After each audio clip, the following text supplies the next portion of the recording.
إذن نواصل مع السلوك الكهربائي للأحماض الأمينية اتجاه الأوساط الموجودة فيها.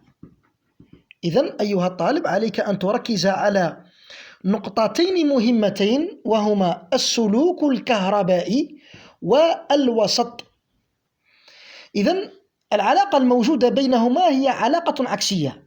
العلاقة الموجودة بينهما هي علاقة عكسية، يعني إذا كان الوسط حمضي سيكون سلوك الحمض الآمني قاعدي، وإذا كان الوسط قاعدي سيكون سلوك الحمض الآمني حامضي، يعني أن دائما سلوك الحمض الآمني يكون عكس الوسط الموجود فيه.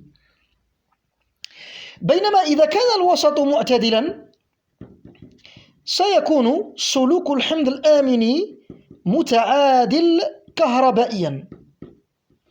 إذن لاحظ معي أيها الطالب، السلوك الكهربائي للأحماض الآمنية اتجاه الأوساط الموجودة فيها. عليك أن تركز أيها الطالب دائما على نقطتين مهمتين جدا، وهما السلوك الكهربائي للحمض الآمني والوسط الموجود فيه. فالعلاقة الموجودة بينهما هي علاقة عكسية، يعني أنه دائما سلوك الحمض الآمني يكون عكس الوسط الموجود فيه.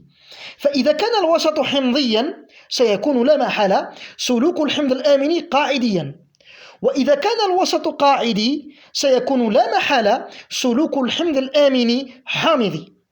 أما إذا كان الوسط معتدلا سيكون سلوك الحمض الآمني متعادل كهربائيا.